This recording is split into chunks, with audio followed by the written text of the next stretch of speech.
देखिए, मेरा नाम डॉक्टर विजय प्रताप यादव है। क्या नाम है? मैं जिला प्रशिक्षण अधिकारी बस्ती हूँ। किस पद पे हूँ? आपका जो ये कार्यक्रम चल रहा है इसका मैं कोर्स कोऑर्डिनेटर हूँ। और आप अभी एग्ज़ाम दे रहे थे तो कोई वार्ता हो नहीं पाई, टेस्ट हो रहा था इस सब्जेक्ट का।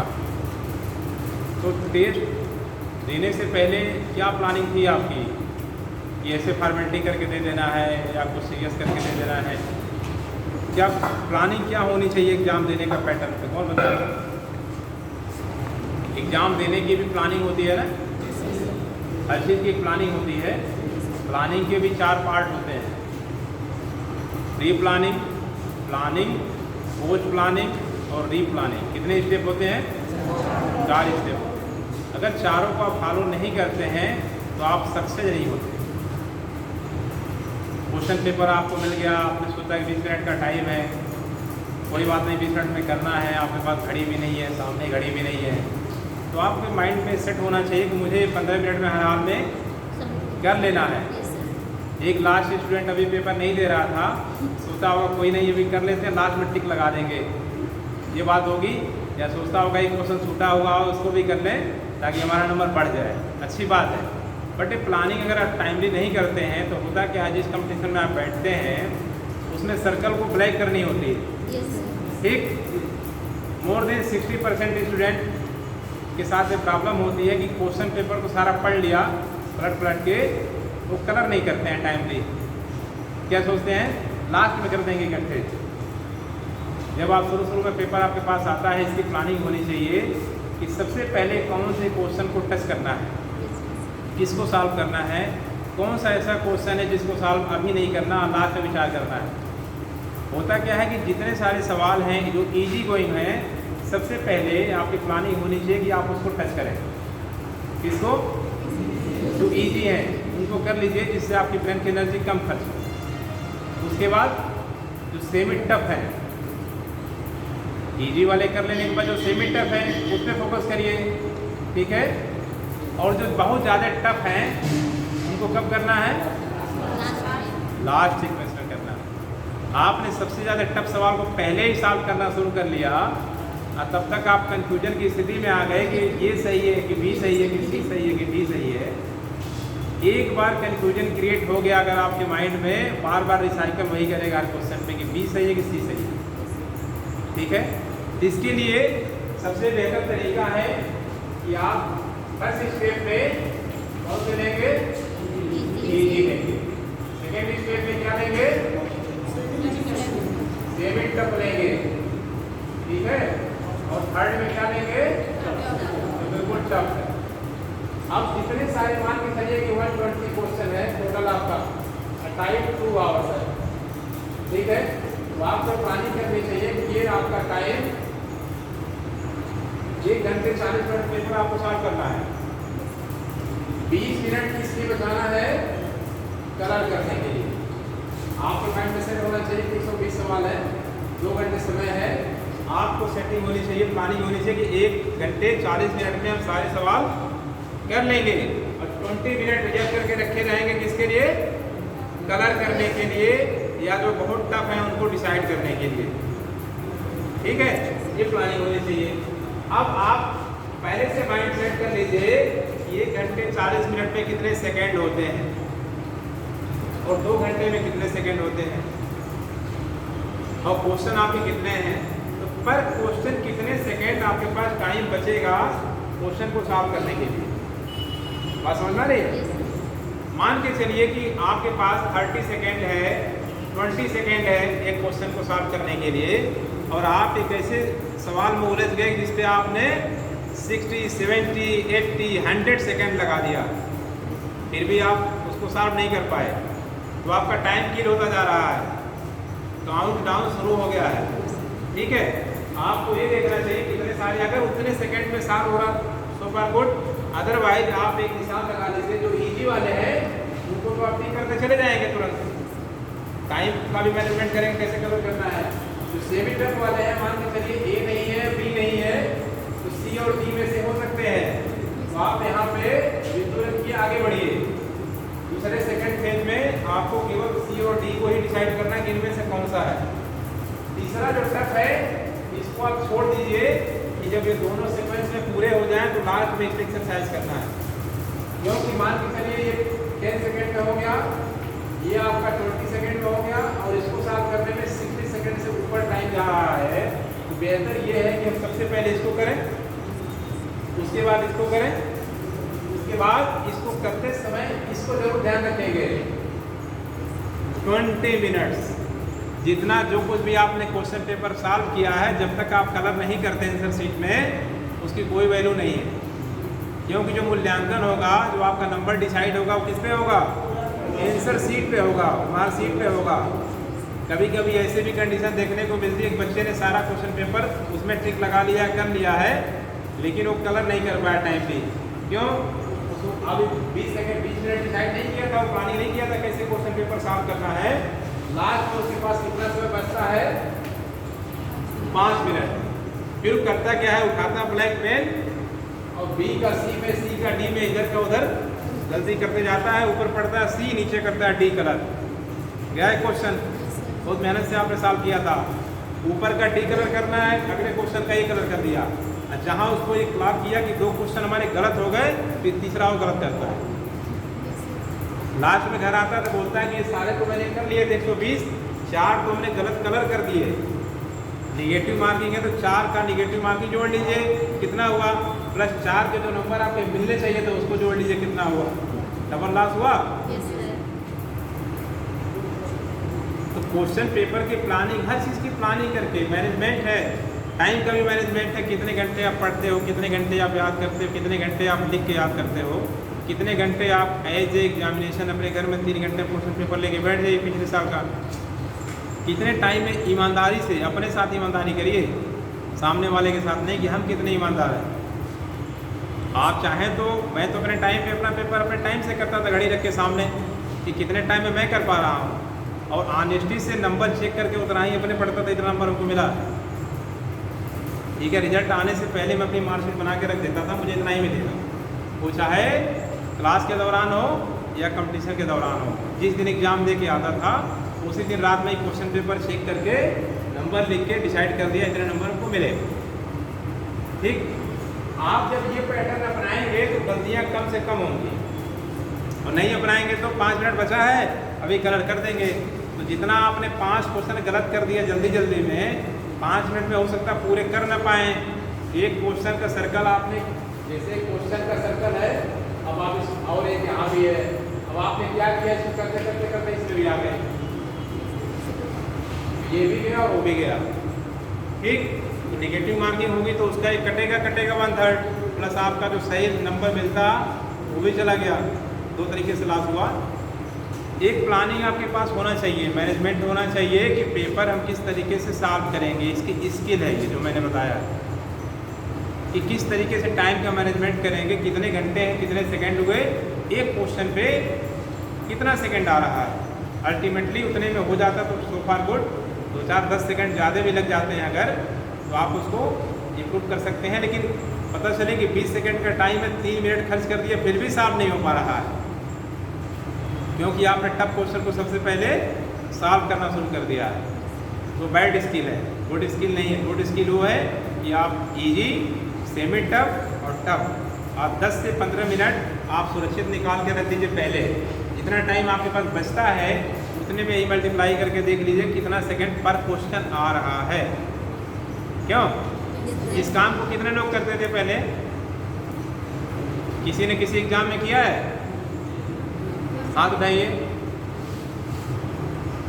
2 3 4 5। अच्छा, इनकी संख्या बहुत कम है क्योंकि ये लोग या तो कंपटीशन अभी दिए नहीं होंगे या कम दे रहे हैं। किस सब्जेक्ट, किस उसमें एग्जाम में किए थे? कंप्यूटर का हुआ। अच्छा, और बताओ किस एग्जाम में किए थे? पीईटी का। ओके ओके, ठीक। अच्छा, मान के चलिए कुछ ऐसे क्वेश्चन हैं, निगेटिव मार्किंग में हमेशा ध्यान रखना चाहिए। अगर आपका पेपर निगेटिव मार्किंग का है तो आप बेहतर है उतना ही टच करें जितना आप 100% जानते हो। ठीक है, क्योंकि निगेटिव मार्किंग में 50 to 60% पे मैक्सिमम मेरिट डिसाइड हो जाती है। इसे नीचे भी आता है। आप क्या करते हैं, लग रहा है बस्ती मंडल है कि जिला है, मंडल है कि जिला है कि दोनों है। 1 घंटे से सर्च करते रहे, लास्ट में मान दिए दोनों है। ठीक, तो आपको क्लियर पता हो उतना ही क्वेश्चन करिए। अगर आपको 50% पता हो, 120 में से 60 पता है, क्लियर पता है, तो निगेटिव मार्किंग का नंबर नहीं कटेगा उसमें से। अदरवाइज जितना आप करते जाएंगे लालच में, मोर स्टडी मोर कन्फ्यूजन वाली स्थिति हो जाती है। No study no confusion. जितना आप जानते हैं उतना करिए, जितना आप नहीं जानते थोड़ी बहुत सोचिए, लॉजिक लगाइए। अगर साल हो गया सो फार गुड तो अच्छा है, अदरवाइज आप उतना ही करिए जितना आपको पता हो क्लियर कट। 2 फायदे होंगे उसके। एक तो आप गलती करने से बचेंगे, दूसरा ये होगा कि जो निगेटिव मार्किंग में ज़्यादा नंबर आपके माइनस होंगे उससे भी बचेंगे। और हो सकता है कि ठीक ठाक पोजीशन जा रही हो तो आपका सिलेक्शन हो जाए। लेकिन अगर मान लीजिए 50% क्वेश्चन आपने सॉल्व किया, 50% मेरिट गई कट ऑफ, ठीक है, कट ऑफ 50% गया और आपने 65% कर दिया है। और सपोज करिए कि 52% आपको आ रहा था और आपने क्या किया, इसमें 1% ज़्यादा कर दिया। जब इसका -1% का होगा, कट ऑफ कितनी गई 50%, ये जो 8% माइनस होगा आपका इसी में से तो कटेगा। अगर आप निगेटिव मार्किंग का नहीं किए होते गलतियाँ तो हो सकता था कि आपका सिलेक्शन हो सकता था। क्यों? अब निगेटिव में चला गया क्योंकि आपने गलतियाँ ज़्यादा कर दिया तो माइनस तो आप ही का होना है। ये गलतियाँ तब होती हैं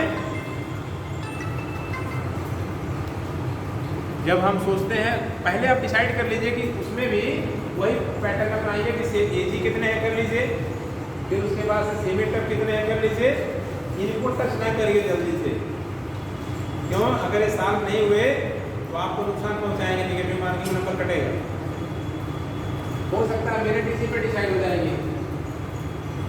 निगेटिव मार्किंग में हमेशा गलती करने से बचना चाहिए, क्योंकि पॉइंट में भी आप गए तो आपका लॉस हो जाएगा, आप क्वालिफाई नहीं हो पाएंगे। तीसरी चीज़, प्लानिंग हर जगह लागू होती है। आपकी पर्सनल लाइफ में लागू होगी, आपकी सर्विस में आने के बाद भी लागू होगी, आपके पढ़ाई करते समय भी लागू होगी कि आप पता चले दिन रात आप हिस्ट्री ज्योग्राफी पढ़ते हो, बाकी सब्जेक्ट टच नहीं करते हो। इससे कुछ नहीं होना। क्यों? कि सिलेबस ऑलरेडी पहले से डिसाइड है कि आपसे क्या क्या पूछा जाएगा। हाँ, कुछ बच्चे कहते हैं मुझे मैथ बहुत पसंद है, कुछ कहते हैं मुझे इंग्लिश बहुत पसंद है, कुछ कहते हैं मुझे हिंदी बहुत पसंद है। क्यों? कुछ कहते हैं मुझे हिस्ट्री बहुत पसंद है। जो चीज़ जिसको बहुत ज़्यादा पसंद होता है, जाहिर सी बात है वो बंदा उस सब्जेक्ट को उतना ही ज़्यादा पढ़ता है। ठीक, इसीलिए उसको पसंद आने लगता है। जब सारे पढ़ना शुरू कर देंगे, लेकिन जो एग्ज़ाम होगा इसका सिलेबस डिसाइड है, आपको पसंद हो तो भी पढ़ना है, नहीं पसंद हो तो भी पढ़ना, अगर क्वालिफाई करना होगा तो। अदरवाइज आप हर साल एग्जाम देते रहिए और 2 सब्जेक्ट पढ़ते रहिए, कोई मतलब नहीं निकलता उसका। जिसका सिलेबस पहले से डिसाइड है, क्वेश्चन पेपर पहले से आ रहा है, उसको देखिए किस टाइप के क्वेश्चन आ रहे हैं। आप उस तरीके के क्वेश्चन भी दिमाग में जनरेट होने चाहिए। जब आप पढ़ रहे हैं उसके भी तरीके हैं, कैसे किताब को पढ़ेंगे, नोट्स को कैसे पढ़ेंगे कि उस तरीके के क्वेश्चन दिमाग में जनरेट हो। वहाँ पे क्लिक करें उस लाइन में किसमें सवाल बन सकता है। ठीक है, इस तरह का होता है कि नहीं जनरेशन, या पढ़ते चले गए, किताब काफ़ी पढ़ा पलट के रख दिया। बुक्स को कैसे पढ़ते हो बताओ? बुक्स को कौन बताएगा? किताब को कैसे पढ़ते हैं आप? सर पहले प्रीवियस ईयर के क्वेश्चन एक एक लोग बताएंगे, 1 बाय 1 बताओ। सिलेबस हम लोग को देख लेते हैं, उसके बाद से हम प्रीवियस ईयर के क्वेश्चन, जिस चैप्टर को हमें पढ़ना होता है, पहले हम उस चैप्टर प्रीवियस ईयर के क्वेश्चंस को देख लेते हैं।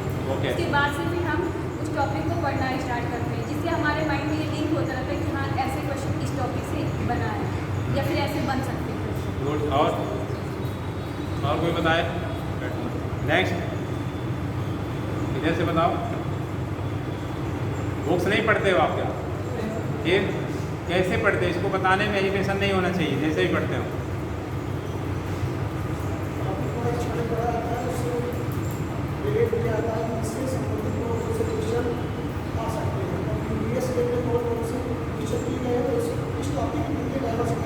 प्रीवियस ईयर्स के जो क्वेश्चन आप पढ़ते हैं उसमें ABCD सीरीज दिया होता है ना, ऑप्शन ABCD ऑप्शन दिया होता है। तो आप क्या ए वाला पढ़ लिया, उसके बाद फिर तीनों चारों पढ़ेंगे, हर एक तक को पढ़ा जाएगा जब तक लास्ट टॉपिक तक ऐसा ना हो। जैसे कुछ टॉपिक आते हैं क्यों अलग टॉपिक होता चलाते हैं, टॉपिक सेंटर। अब देखिए आपको बता रहे हैं टिक्स। क्वेश्चन के चारों ऑप्शन हैं, एक ऑप्शन कुछ साल सही होगा जो क्वेश्चन पेपर आपके पास होगा। ठीक, जो क्वेश्चन पेपर मान लीजिए ये वाला सही है, आपको ये भी पढ़ना है, बी सी डी के क्या आंसर होंगे इसको भी ध्यान में रखना है, इससे कोरिलेट क्या आंसर होंगे उसको भी ध्यान में रखना है जब आप पढ़ेंगे। और आपके हाथ में एक डायरी होनी चाहिए और एक क्या होना चाहिए, पेन होना चाहिए। किस लिए? नोट करने के लिए। वो नोट आपकी इस तरह की होनी चाहिए जैसे मास्टर चाबी होती है ना, सारे ताले खुल जाते हैं, तो मास्टर चाबी की डायरी आपकी होनी चाहिए, बिल्कुल कोडिंग बहुत शार्ट में, उससे आप सारी चीज़ों को समझ लें। मान लीजिए आपने 50 किताबों को पढ़ लिया पूरे साल में, एग्ज़ाम टाइम पे टाइम बहुत कम है, सारी किताबों को मिला करके अगर आप 2-4-10 दिन में रिवाइज करना चाहते हैं तो कैसे रिवाइज करेंगे, इसके लिए वही डायरी आपको काम देगी। ये नहीं कि पूरी रामायण की तरह निकालें, कोई फ़ायदा नहीं उसका। 60 नोट्स आपके पास होना चाहिए, डायरी मेंटेन होनी चाहिए, ताकि दोबारा पढ़ने के बाद रिवाइज किया जाता है। समझ गए? अगर आप पढ़ के छोड़ दिए 3 दिन, कितने % याद रहेगा?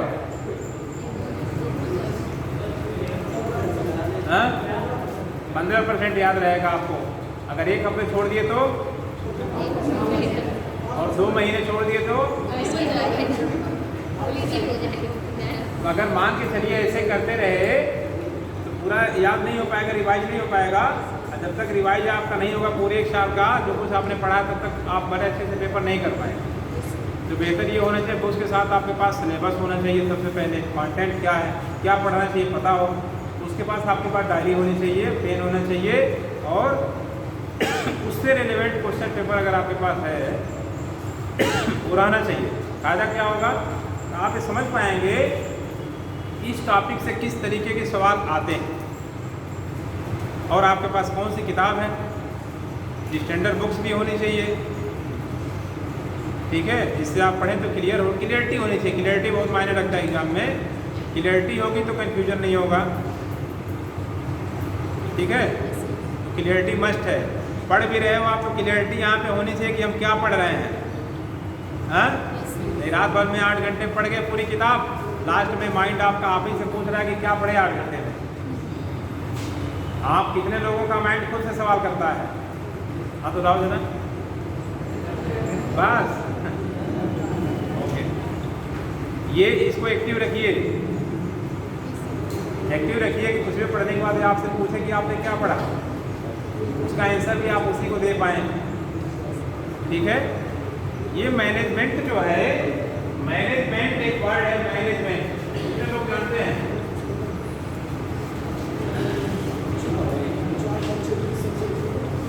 मैनेजमेंट कितने लोग जानते हैं? क्या है मैनेजमेंट, बताओ। संस्था चीज़ को चलाने के लिए व्यवस्था होती है, किस तरीके से उसको गाइडलाइन किया जाएगा, किस तरीके से उसकी स्ट्रेटजी क्या होगी, चलाने की उसकी रणनीति क्या होगी, किस तरीके से रणनीति तो प्लानिंग हो गई, मैनेजमेंट की बात नहीं किया। सब बड़ी चीज़ उसका व्यवस्था क्या होगा, कौन कौन उसके होंगे सिस्टम में, कैसे क्या होगा, ये सिस्टम में कौन व्यक्ति क्या करेगा, ये सब मैनेजमेंट। और नेक्स्ट कोई बताए, और कोई बताए? नहीं, हम केवल इसका मीनिंग जानना चाहते हैं मैनेजमेंट का। आप किसी भी हिसाब से बताओ, क्या आप समझ पा रहे हैं, जानना चाहते हैं।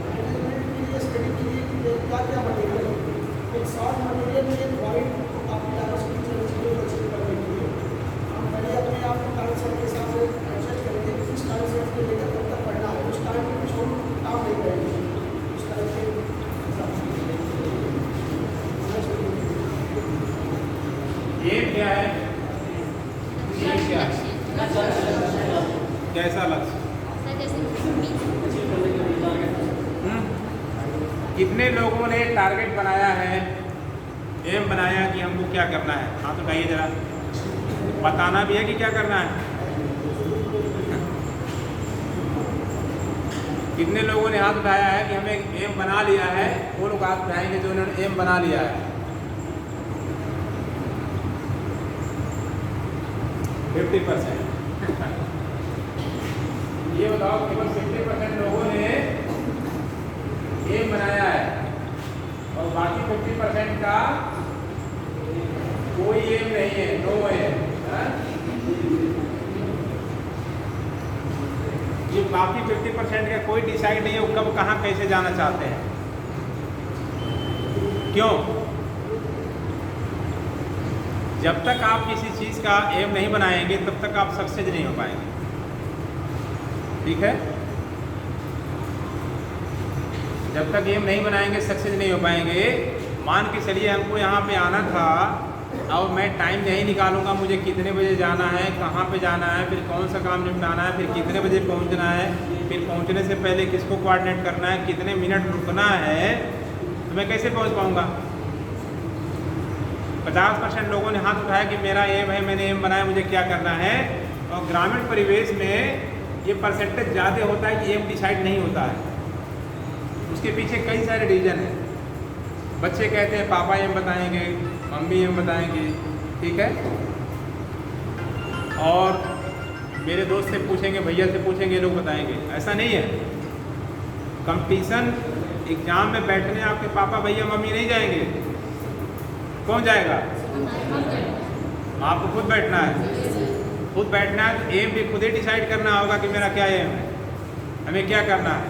हमें डॉक्टर बनना है, हमें इंजीनियर बनना है, हमें IAS बनना है, हमें BCS बनना है, हमें BPS बनना है। बनना क्या है वो हम डिसाइड करना पड़ेगा। अगर आप डिसाइड नहीं कर पाते हैं तो आप सक्सेस नहीं हो पाएंगे, क्योंकि आपको खुद नहीं पता कि आप जाना कहाँ चाहते हैं। जब तक आप एम नहीं बनाएंगे, आपको नहीं पता है आप नॉर्थ जाओगे, साउथ जाओगे, वेस्ट जाओगे, ईस्ट जाओगे, चाहे कोई काम हो या पढ़ाई हो, कोई वर्क हो, जब तक आपका एम नहीं बनेगा मुझे कैसे करना है। जब आप टारगेट डिसाइड करेंगे उसके अकॉर्डिंग अपने आप पे फोकस करेंगे, उसके रिक्वायरमेंट को पूरा करेंगे, उसकी कसौटियों पे खरा उतरेंगे, उसके बाद जाकर के आप सफल हो पाएंगे। बिना एम बनाए 50% लोग चल रहे हैं। क्यों?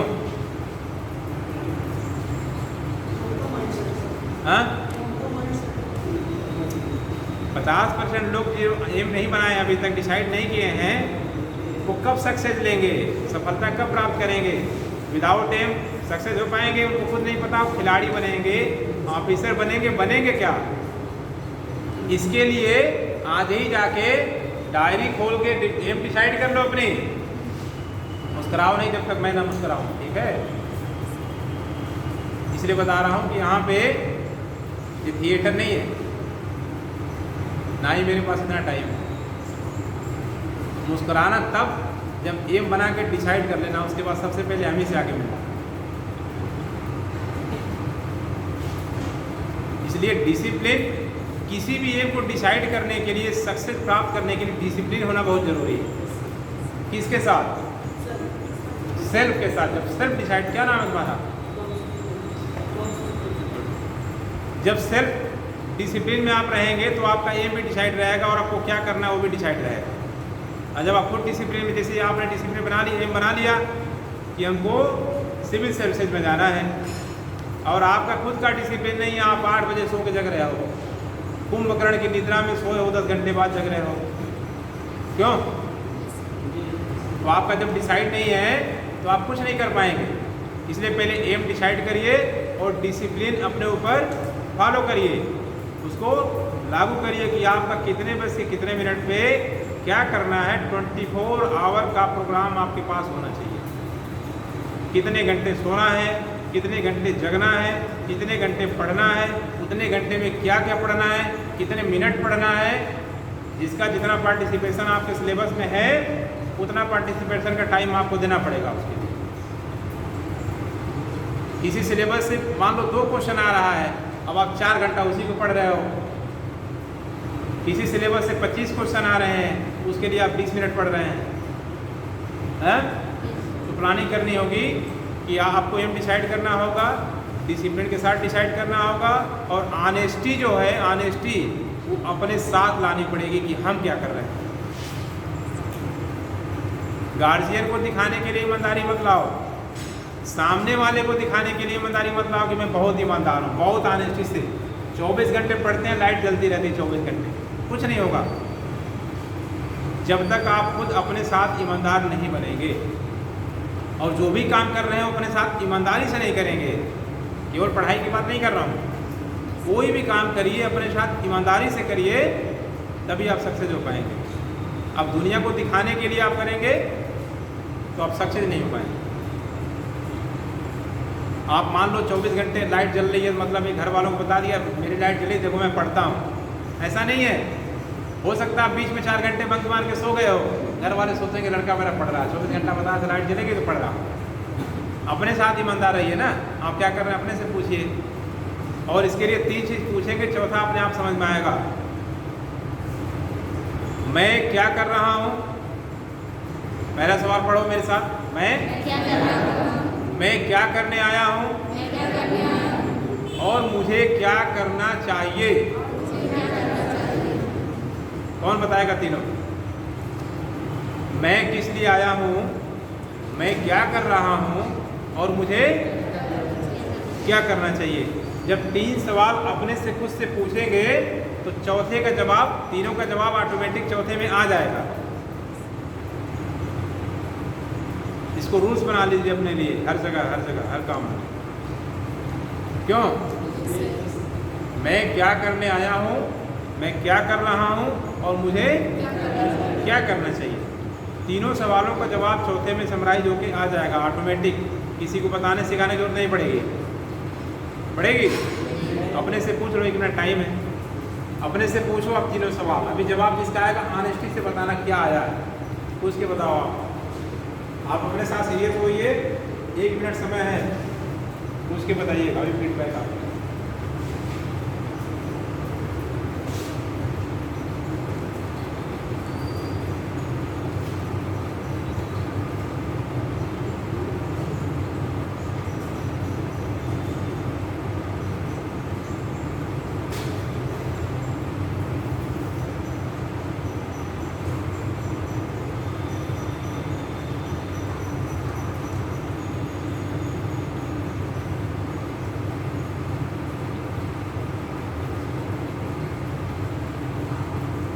एक मिनट हो गया, चलो आप बताओ, एक लोग बताएंगे क्या आया है आंसर।